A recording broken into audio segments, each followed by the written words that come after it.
예수님께서 베드로를 부르심이라는 제목으로 하나님 말씀 증거하겠습니다. 누가복음 5장에 우리 예수님이 제자들을, 특별히 베드로를 부르신 장면이 나오는데요.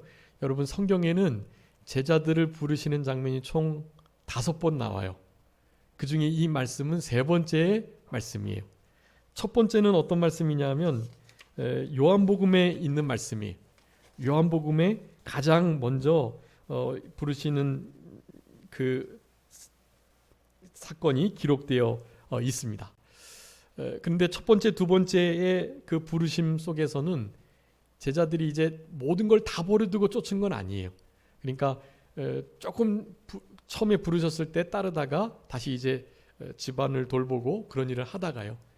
바로 오늘 이제 이 누가복음 5장에서의 이 3번째 이 부르심을 통해서 이제 모든 것을 버려두고 따르는 그런 일들이 있게 됩니다. 그리고 이제 맨 마지막에는 이 마가복음에 나오는 장면인데요. 거기에 이제 12제자를 한꺼번에 이제 다 부르는 장면이. 그 전까지는 4제자를 중심으로 해서 그 다음에 빌립과 바돌로메 정도만 부르심이 있고, 그리고 4번째는 아주 단독적으로 우리 세리, 마태, 레위라고 일컬어지는 그 일을 부르는 장면을 단독적으로 소개하고 있어요. 그러니까 나머지 5번째에서 12제자를 한꺼번에 다 부르는 그 장면. 그러니까 첫째, 둘째, 3번째, 이 누가복음이 3번째라는 것을 기억해 주시고, 4번째는 레위를 부르시는, 마태를 부르시는 장면, 그리고 5번째가 모든 제자를 한꺼번에 이름을 거명하면서 이제 예수님을 본격적으로 따르게 하는 그 일이 있었다라고 생각을 하시면 될 것 같습니다. 그래서 요한복음 1장 35절부터 51절까지 첫 부르심이 거기 나오는데요. 거기에 먼저 안드레, 그리고 이름을 밝히지 않은 제자 요한이라고 일컬어지고요. 그들이 세례 요한을 잘 따르다가 소식을, 세례 요한의 그 증거를 듣고 하나님의 세상 죄를 지고 가는 어린 양, 그래서 그 예수님을 그 뒤로부터 이제 세례 요한 말고 그들을 따라요. 근데 우리가 아는 것처럼 안드레는 우리 베드로의 동생이고요. 또 사도 요한은 야고보와 형제예요. 그래서 그 요한복음 1장에 그 4사람이 먼저 예수님을 만나게 돼요. 안드레와 요한이 베드로와 야고보를 예수님께로 이끌어서 예수님을 소개하게 되죠. 그러면서 1장에서 이제 빌립을 예수님이 전도하시고요. 빌립이 바돌로메, 나다나엘이라고 부르는 바돌로메에게 빌립이 전도를 해서 항상 빌립과 바돌로메가 항상 이름이 같이 나와요. 그렇게 해서 그 요한복음 1장에서 6사람이 우리 주님을 만나요. 근데 그 가운데 너무 중요한 말씀이 있어요. 요한복음 1장 41절인데요. 그가 먼저 자기 형제 시몬을 찾아 말하되 우리가 메시아를 만났다 하고, 여러분, 메시아를 만났다, 이 말은요, 성경에서 저번에 말씀드렸죠. 내가 다 이루었다 하고 몇 가지 말씀과 함께 너무나 복된, 주께서 나셨다, 뭐 이런 말씀들과 같이 아주 복된 말씀 중에 하나예요. 내가 메시아를 만났다. 여러분의 삶 속에 메시아를 날마다 만나시는 그런 은혜가 있으셔야 합니다. 그냥 메시아를 만났다고 끝나는 게 아니에요. 메시아, 구원자, 그리스도이신데 그분을 만나면 우리가 그분을 닮아가고 그분이 우리에게 원하시는 삶을 실제로 살아가게 되는 거예요. 이 세상 것 부러울 것 없어요. 이 보이는 거, 일시적인 거, 영원하지 못한 거 관심 없어요. 메시아를 진짜 만나면 부친 그물, 배 버려두고 예수님을 쫓는 거예요. 여러분, 누군가에게 내가 메시아를 만났다, 너도 메시아를 만났으면 좋겠다 하는 이 참된 전도를 꼭 하셨으면 좋겠습니다. 부르심을 받은 자의 의무예요. 그것은 내가 메시아를 만났다. 안드레가 시몬에게, 베드로에게 그렇게 전도한 거예요. 그래서 베드로도, 당연히 요한도 야고보에게 그렇게 전도를 한 거예요. 그래서 우리 예수님을 이 4사람이 만났습니다. 예수님이 빌립을 전도하시고 와보라. 빌립도 나다나엘, 바돌로메에게 오라고 말씀한 거예요. 그래서 이렇게 6명이 요한복음 1장 35절부터 51절까지 첫 번째 부르심의 장면이 나오고요. 여러분 좀 이렇게 잘 쓰시면 좋겠어요. 두 번째는요, 마태복음 4장과 마가복음 1장에 나오는데요. 이때는 아까 위에서 말했던 그 네 제자 베드로와 야고보와 안드레와 요한, 이 네 제자를 다시 한번 부르시면서 확고하게 주님을 따르도록 하는 그런 상태에 있어요. 베드로와 안드레가 금을 던질 때, 그리고 야고보와 요한은 금을 깁고 있을 때 예수님께서 그들을 찾아가셨어요. 그래가지고 사람 낳는 어부가 될 것에 대해서 말씀을 그때도 하셨습니다. 그래서 그들이 다시 그 자리에다가 그것들을 내려놓고, 그렇지만 완전히 버린 건 아니에요. 이때까지도 내려놓고 예수님의 일정 사역을 돕고 따르다가 다시 이제 돌아와서 이 그물을 잡고 생업에 종사를 했던 것이, 그러다가 이제 오늘 본문 누가복음 5장에서 그러니까 세 번째 부르심을 잊게 되는 것입니다. 이때는 다 조업을 마치고 이제 그물을 씻어야 되는 거예요. 근데 밤새 그물을 던졌는데 고기가 잡히지 않았죠. 근데 우리 예수님께서 그들에게 진짜 이렇게, 그러니까 그전 첫 번째 두 번째까지 메시아를 만났다고 하고 그리스도를 따르는 삶을 일정 부분 살았지만 여전히 명확하지 않은 거예요. 왜 그럴까요? 아직 오순절 보혜사 성령님이 안 계시기 때문에 그래요. 오순절 보혜사 성령님이 계셔야 우리처럼 확신을 가지고 지낼 수 있거든요. 그때는 기적을 봐도 잘 못 믿었어요. 그런데 사실은 누가복음 이 5장에서 기적을 보고 그나마 조금 더 주님이 진짜 메시아이시라는 것을 확신했던 것이라고 할 수가 있겠습니다. 그래서 특별히 베드로가 자기는 죄인이라고 나를 떠나라고 진짜 메시아 되심을 인정하고 주님을 진짜 영적인 눈이 띄어서 주님을 메시아로 뵙게 되는 그런 상태에 있었습니다. 내가 사람을 낚는 어부가 되게 하시겠다 다시 한번 말씀하시면서 이때부터 본격적으로 하나님의 나라 어부, 사람 낚는 어부가 되는 그런 과정들을 거쳤던 것이라고 할 수가 있겠습니다. 그러면서 네 번째 마태복음 9장하고 누가복음 5장 이제 다다음 시간 살펴볼 건데 27절에 보면 우리 세리 마태를 부르는 장면이 나와요. 레위라고 일컬어지는 그 제자를 네 번째로 불러주십니다. 그리고 이제 마지막 다섯 번째 마태복음 10장 그리고 마가복음 3장 12제자 전체를 다 부르시는 장면이에요. 이때로부터 이제 제자들이 그 주변 따르는 회중들과 함께 실제적으로 동고동락하고 먹고 자면서 그렇게 공생애의 사역을 그렇게 시작하게 되는 그런 장면인 것 같아요. 그래서 마가복음 3장에 아주 중요한 말씀이 또 나오는데요. 요한복음 1장에서는 메시아를 만났다. 중요하고요. 마가복음 3장에서는 13절부터 15절까지 산에 오르서 자기가 원하는 자들을 부르셨는데 나왔다. 여러분 제자들은 하나님께서 원하시고 그 원하심에 반응해서 뭐 하는 자들일까요? 나오는 자들이에요. 여러분 제자는 부르심을 따라 나오는 자들이다. 아주 중요하고요. 나온 자들을 부르신 이유를 14절에 설명해요. 마가복음 3장 14절에 12를 세우셨는데 이는 자기와 함께 있게 하시고, 네, 여러분 제자는요 주님과 함께 동행하는 자예요. 무슨 일을 만나도 함께 살아가고 함께 거하고 주님 안에 거하고 주님과 동행해야만 합니다. 그것이 가장 1순위 제자의 일이에요. 주님과 함께 거하는 일. 이제 그 다음에 전도도 하고 귀신 내쫓는 권능도 가져가지고 복음을 증거하고 전하고 가르치는 일을 하게 하셨다라고 말해요. 여러분 이런 제자들을 부르시는 이 과정 속에서 누구도 부름을 받았다? 우리 성도님, 저 자신, 여러분들도 부르심을 받은 거예요. 제자들 하나같이 주님이 먼저 찾아가셨어요. 찾아가셨어. 우리의 그래서 별명이 뭐죠? 찾음받은 자. 그것 제가 좀 많이 말씀드렸는데 우리 이사야 62장 12절에 사람들이 너를 일컬어 거룩한 백성이라 여호와께서 구속하신 자라 하겠고 또 너를 일컬어 찾음받은 자요 버림받지 아니한 성읍이라고 말했어요. 여러분 우리는 찾음받은 자예요. 여러분 이게 얼마나 감사한 일인지 몰라요. 나를 주님이 찾아주셨다. 여러분 나를 찾아주셨다는 이 생각 하나만 가져도 다른 거 필요 없습니다. 나도 주님을 찾고 주님과 항상 동행하고 그런 삶이 제자로서의 삶이에요. 모든 것을 버려둘 만큼 가치 있는 일이에요. 여러분 우리도 주님을 찾고 또 찾는, 나를 찾아주신 그분을 나도 결코 잃어버리지 않고 찾고 또 찾는 그런 복된 삶을 살아가시는 우리 모두가 되어야 되겠습니다. 1절부터 3절까지 그 사건이 있었고요. 4절부터 7절까지는 깊은 데로 가서 그물을 던지라고 했어요. 여러분 이거 깊은 데 지금 가면 물고기 없어요.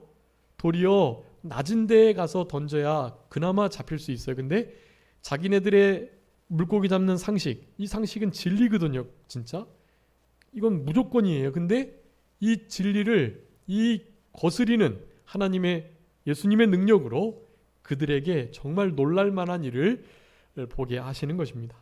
밤새 했는데 못 잡았지만 예수님의 명령에 따라서 그물을 내리라, 특별히 깊은 데에 내리라, 그 말씀을 듣고 그저 순종했더니 어떻게 됐다고요? 그 배, 혼자 배로서는 감당할 수 없을 만큼, 다른 동료를 부를 수밖에 없을 만큼 정말 어마어마한 고기를 잡게 되었다라는 것입니다. 여러분 우리가 하나님 말씀을 순종할 때 우리의 경험, 지식, 판단, 논리적이고 합리적인 어떤 생각들, 여러분 이것을 가지고 행함의 순종의 여부를 결정하시면 안 돼요. 여러분 순종을 어떻게 해야 될까요? 무조건 하는 거예요. 무조건. 물론 하나님의 말씀이 아닌 경우에는 양심을 따라서 해야 하고 주 안에서 순종해야죠. 그렇지만 우리 주님의 말씀은 무조건 순종해야 합니다. 여러분 그 순종한 그 말씀, 순종한 그 말씀이 힘이 있어, 권능이 있어가지고 실제로 역사가 된 거예요. 여러분 이 말씀이 힘이 있는 것은 그 말씀을 내신 그분이 힘이 있기 때문에 그래요. 그분이 전능하시기 때문에 그래요. 자, 그래서 하나님이 전능하신데요. 창세기 18장 14절에 여호와께 능치 못한 일이 있겠느냐? 없다는 거예요. 넉넉히 나이가 얼마나 들어도 자녀 하나님이 주실 수 있다는 거예요. 여러분 능치 못하심이 없습니다. 예레미야 32장 17절에도 주에게는 능치 못한 일이 없으시니라 라고 말씀해요. 여러분 우리 주님께는 능치 못한 일, 불가능한 일이 전혀 없어요. 마가복음 19장 26절에 하나님으로서는 다 할 수 있느니라. 사람으로서는 못하지만 하나님으로서는 다 할 수 있느니라. 여러분 이런 하나님이 우리의 아버지시니 우리가 그분의 말씀을 믿고 믿는 성도들에게도 불가능이 없어요. 여러분 자, 첫 번째 하나님이 전지전능 만능하시다. 불가능이 없다. 그러니까 당연히 그분의 말씀도 불가능이 없고 만능이겠죠. 누가복음 1장 37절이에요. 하나님의 모든 말씀은 능치 못하심이 없느니라. 하나님이 능치 못하심이 없고 하나님의 모든 말씀도 능치 못하심이 없어요. 자, 그래서 그 능치 못하심이 없는 하나님, 능치 못하심이 없는 하나님의 그 말씀을 믿는 우리들, 여러분 우리들도 믿는 우리들도 그러면 뭐겠죠? 능치 못함이 없는 거예요. 여러분 우리도 믿는 자로서 능치 못함이 없다는 것을 꼭 기억하셔야 되겠습니다. 마가복음 9장 23절이에요. 예수께서 이르시되 할 수 있거든이 무슨 말이냐? 믿는 자에게는 능치 못할 일이 없느니라. 하나님이 전능하시고 그 말씀이 능하시니 하나님과 그 말씀을 믿는 우리들도 능치 못함이 없는 거예요. 모든 것이 가능한 거예요. 그래서 빌립보서 4장 13절 빌사일삼 마치 표어처럼 외우셔야 돼요. 빌사일삼 뭐죠? 내게 능력 주시는 자 안에서 내가 모든 것을 할 수 있느니라. 네, 빌사일삼. 그래서 가능한 거예요. 능력 주시는 자, 그분의 말씀 우리 안에 계시니 우리가 넉넉히 모든 일을 할 수 있어요. 우리가 전능해서가 아니잖아요. 능력 주시는 그분이, 그분의 말씀이 우리 안에 계시니 우리도 능치 못함이 없는 거예요. 물론 베드로가 그것을 알고 그런 건 아니지만 일단 순종하면 있잖아요. 이해가 되고 믿어져요. 먼저 순종할 때, 그럴 때 이해가 되고 믿어지고 깨달아지고 알게 된다. 아주 중요한 원리입니다. 여러분 하나님의 말씀을 무조건 순종하시되 말씀을 의지해서 그 말씀을 내신 하나님을 의지해서 능력 주시는 자 그분을 의지해서 모든 어려움을 불가능한 것처럼 여겨지는 바로 그것을 감당해 나가시는 우리 모두가 되었으면 좋겠습니다. 그렇게 고기가 많이 잡혔을 때 협력했다는 사실이 또 중요해요. 친구들을 부르니 동역자들이 함께 배를 대서 물고기를 잡아 끌어올렸다라는 사실을 우리들에게 교훈해 주고 계십니다.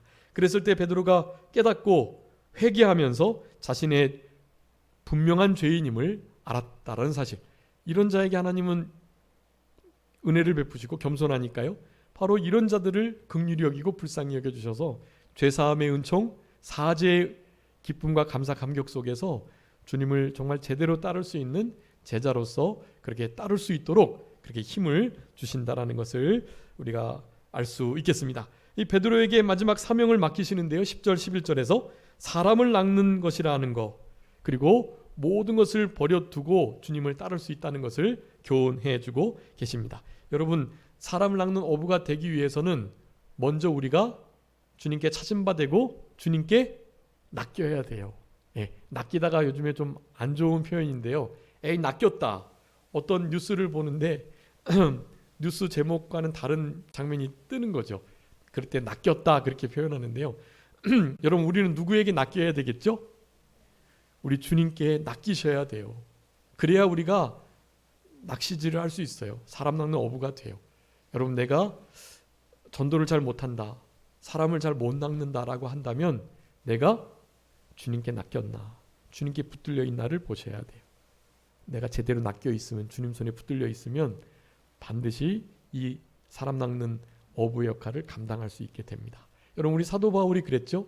빌립보서 3장에 나는 다른 것 바라지 않는다.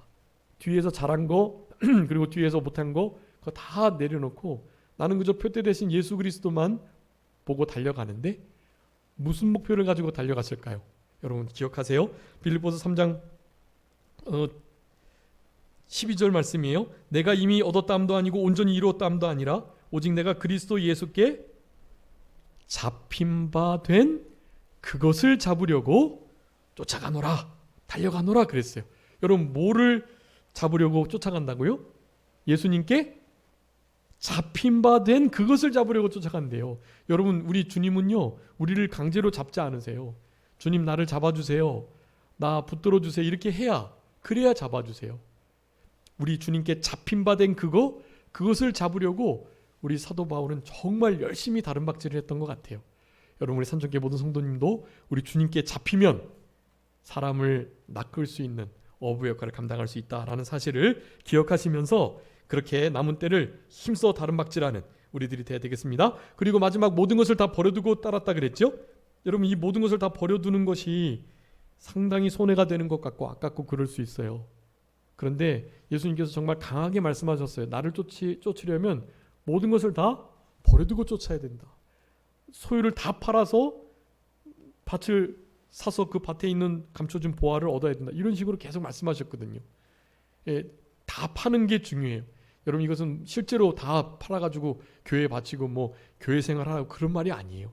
주님께 전적인 헌신을 그렇게 표현한 것입니다.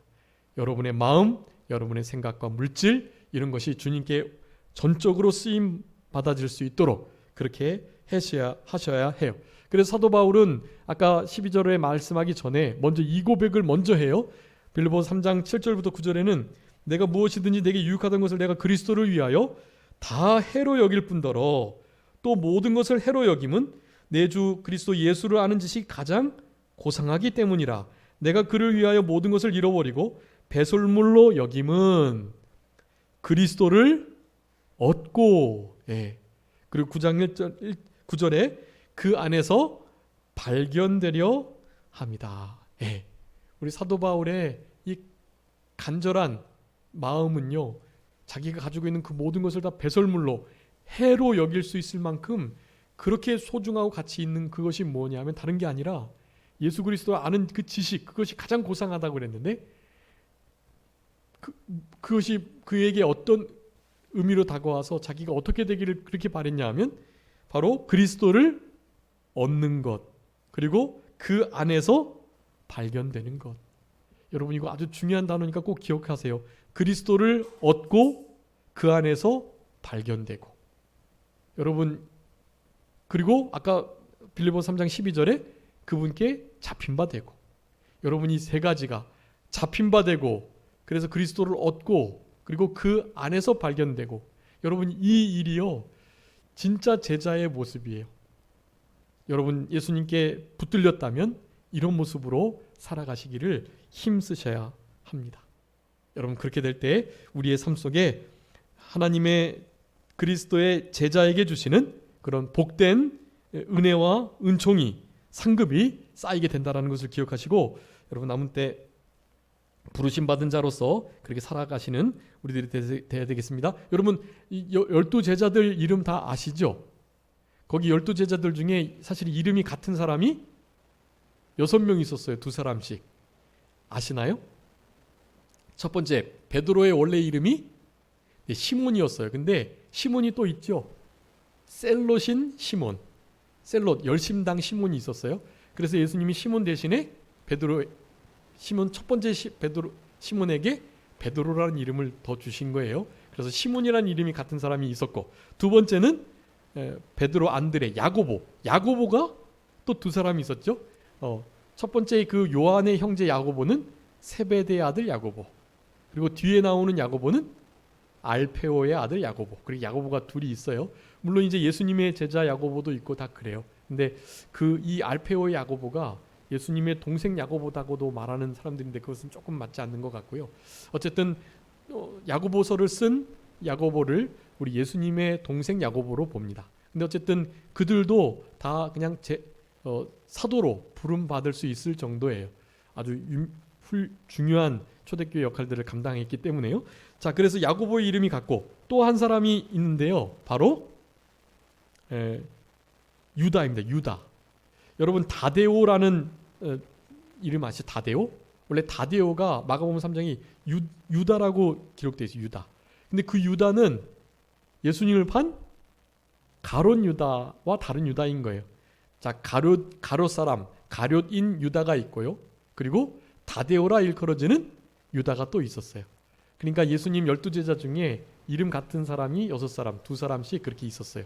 시몬, 야고보, 그리고 유다.